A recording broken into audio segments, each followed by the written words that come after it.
Eviva Trattoria, Italian-inspired, locally made from fresh, whole, locally sourced ingredients. Wow. And our Italian stallions on the Harbor One hotline, our guy Lou Merloni. Hello, Lewis. What's up, boys? I felt like nothing's really changed since the last time I've talked to you maybe a year ago going into the season. You're right. It's funny, Lou. So I'm like looking at the Twitch stream right now, and it's like, woohoo, Lou's here. I hate the Sox. Woohoo, Lou. Oh, the Sox suck. I mean, it is crazy, the emotional reaction that is, I guess, targeted to the Red Sox. And I'm curious, you did the whole fantasy camp a couple weeks ago, right? And then, obviously, you watched Winter Weekend. Yeah.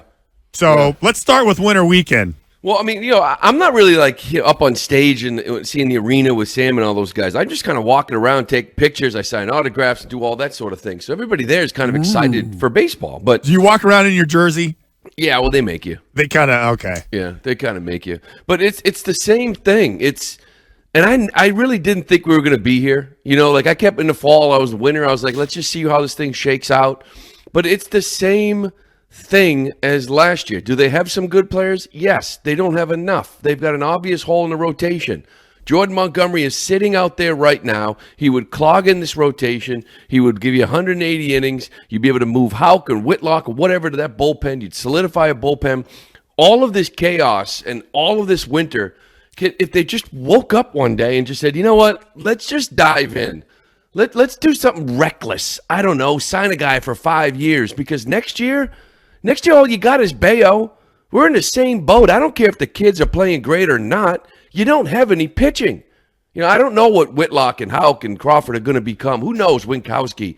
But the bottom line is like, I don't know what you're waiting for. Those guys don't pitch. You need pitching. Well, and Lou, that's what I was going to ask you is what would you consider to be the core that the Red Sox hope take a step forward so that it then pushes them to want to spend some money in 2025? Well, I mean, if you're not talking about minor leaguers, you kind of got it. You've got Bayo in the rotation. You've got Casas. You've got Devers here long term. You've got Duran and Yoshida. Hope there's a year or two kind of an improvement. I mean, Trevor Story. You kind of have it. You know what I mean? You can't just sit around and wait for kids in Double-A, in Teal and Anthony and Meyer to be like, okay, we're going to wait for them to get to the big leagues. So, number one, some rookies aren't good for it takes a couple years. And the other part is like some of those guys don't even pan out. Can you imagine back in 2014, we sat there and said, we're going to wait for Benintendi Moncada? Like, it's a great point. Yeah, Devers turned out, so maybe you get one good player out of him, a great player out of him. But, and the other thing is like all winter weekend long, like media, everything. You're those three prospects, and you're hearing ownership sit there and say, we're waiting for these guys. Like basically, we're waiting for these guys before we try again, as far as spending money and really think we can win. These kids are in Double-A. They're trying to figure out how to hit down in Trenton and Portland, Maine. They don't need like the franchise in the city on their backs waiting for them to be good. It's a lot of pressure. I was going to say it's a lot of pressure. Hey, listen, hurry up and get good so we can win some games. So you mentioned Montgomery. So if the money, because all I'm hearing now is just a lot of rumors about, hey, they're still going to spend. And then I keep seeing Montgomery's name pop up. I'm wondering what the hesitation would be. Is it still like, we don't want to spend money, we're going to spend less? Or like it's just weird that like the PR move that the Red Sox are making with all these announcements and leaks, I guess I would use. Yeah, it is the messaging, which really has been the problem, I would say, more than anything, right? Like what is the direction? What is going on? Why don't you want Montgomery?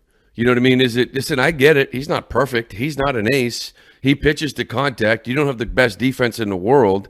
But as of right now, James Paxton and Chris Sale, say what you want. You got durability in Giolito. He'll give you innings. I don't know the quality, but he'll give you innings. Those two guys, like Paxton for like 16 starts. He was pitcher of the month in the American League in June. Sale looked like himself for about 8 starts. You've replaced those two guys that threw really well at times for Giolito. So a 2-for-1. And the need was starting pitching coming into it. And this guy Montgomery he's been a 3.5 ERA the last 3 years. He gives you 31 starts. He pitched his ass off in the postseason, which, should matter around here. He was great for them. All of it goes away. Like just inking this guy to a 5-year deal, 6-year deal. Will it be perfect? Will he be awesome for 5 years? Probably not. But right now, that's like, remember when they signed Devers, it was sort of like you lost out on Mookie and Xander, like that's the tax you pay, a little extra dollars. Well, you by having to pay Jordan Montgomery is a tax, and it's called, we don't have any starting pitching in our system. And they're not close tax. You know? I got Lou Merloni with Gresham Fourier. He'll be with us every day or every Friday at noon to talk baseball. Wow, you're going to run out of things. I think you caught me on a good day. Well, I know, but camp spring training hasn't even started.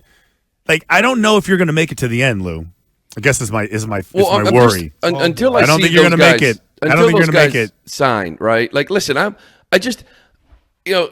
in the same boat like as I was last year, and to be honest with you, a lot of stuff went right last year. Just to sort of be in it to the All-Star break, your bullpen, you're the best team in baseball after 7 innings. And they got those 2 guys out there still. And it's like, Bayo, I think there is improvement. I think Pavedes is some improvement. But it's like, last year you got pretty good performance out of Jarren Duran and also Casas at first base. Like, a lot of things went well, Duvall and Turner, and you ended up in last. So you're relying on that again. You're relying on them being able to find something, whether it's Houck or Whitlock at this point, that's going to be in this rotation. And then you're also relying on health because, the depth, it can be questionable. So there's good players. There's some really good players on this team, and we'll see how the whole thing shakes out. But I just wonder if you've got enough of them. Well, Lou, one of the guys who's walking in the door is Vaughn Grissom. Yeah. And that was the trade for Chris Sale. And I know they have Ozzie Albies down there in Atlanta, and they have, what is it, like 7 all-stars, position players, or something like that, crazy in Atlanta. They do an unbelievable job of evaluating talent. Yeah. Should I be a little worried that Atlanta was willing to give up Grissom and not maybe someone else? Like, did they keep the good guy in Albies and sort of give us some hope the way we did when we traded Moncada for Sale to the White Sox, or am I overthinking it? Yeah, I mean, there's a little bit of that. You never know. But it is the Braves, and their lineup is so stacked that, he's not going to play over Albies. Albies is a stud. He's an all-star. So, they just kind of, sometimes good organizations deal with surplus. And they're like, how do we improve? And where do we go with this? So now you bring in Chris Sale. But I think he's an intriguing guy. Met him over the weekend. Real polite guy, nice guy, athletic. I know he can hit. And I think defensively, once you settle in at second and stop messing around with left field and shortstop, or shortstop mainly, I think he can settle in. And that could end up being a very good thing for this team for the next 5 or 6 years. So we'll see what Sale does. The revisionist history on Sale is kind of tired, to be honest with you. Everybody and their brother wanted to fire Chaim Bloom for not trading him, and now everyone's pissed off that Breslow did trade him. I can't keep up. Yeah, it's because he's going to watch him go out and have a great year this year. Well, that's also the other thing, Fourier. And I'm sitting there and I'm like, listen, Sale, with a healthy offseason, I think he's going to be good this year. And I do think he's going to be good this year. That was drinking the Kool-Aid. That was you're employed by the Red Sox. Now that he's on the Braves, now all those same people are saying the same thing. Yeah. No, I think for me, he is going to have a good year. Yeah, I mean, for me, it wasn't so much that they moved Sale. It's just that the identification feels like it was made. Go get that guy. That's our long-term second baseman.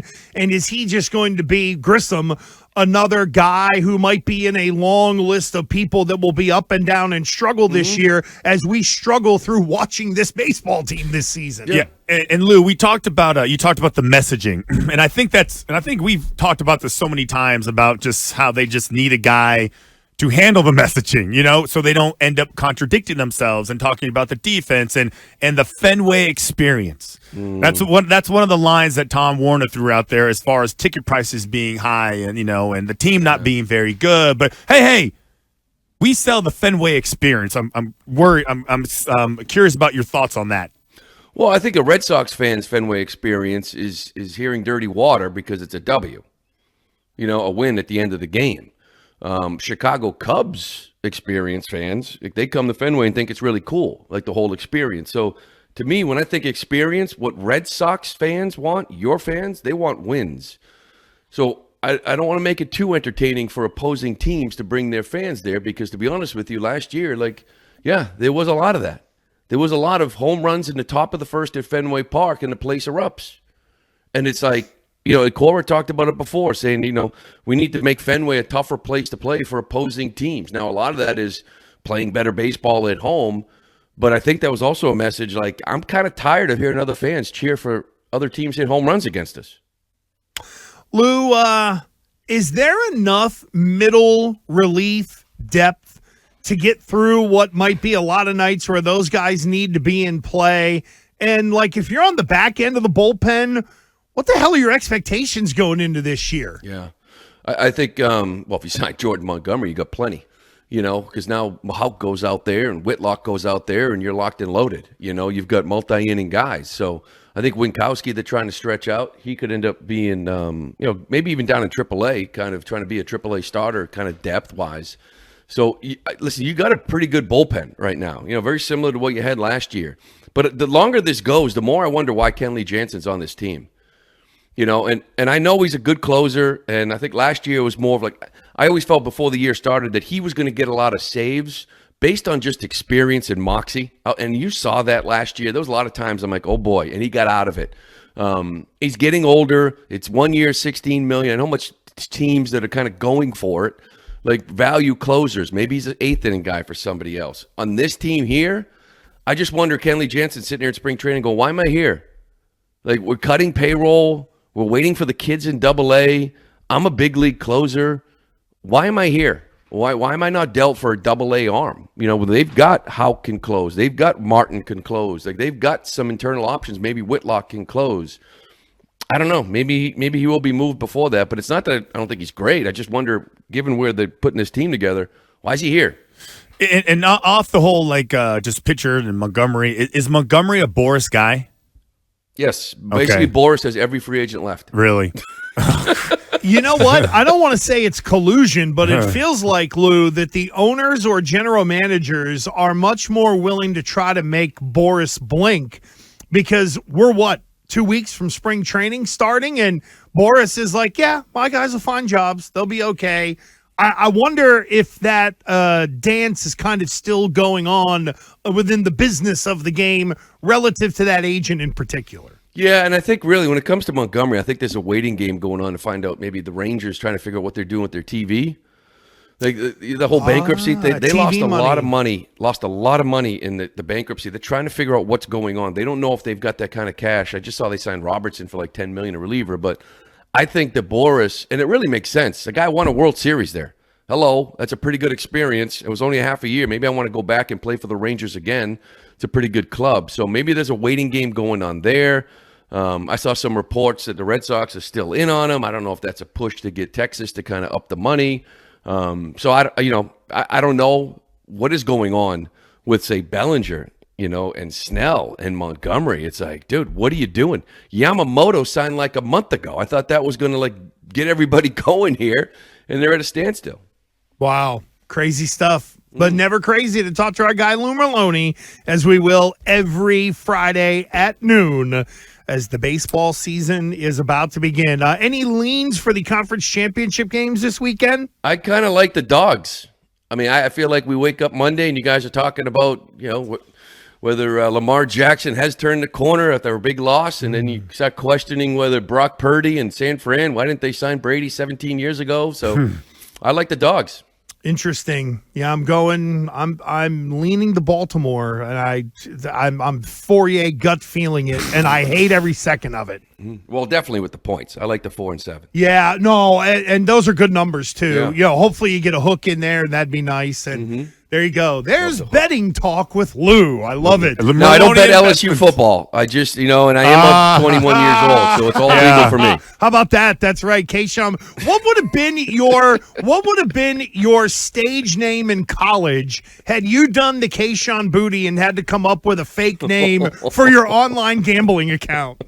I think what is the rule for you with the porn name? The street you live on? Your middle name? Yeah, your middle name and the street you grew up on. There you go. My betting name would be Billy Mellon. There we go. William Mellon. I figured you would have gone like Federal Hill Restaurant or something like that. You'd be like Joe Constantino or something.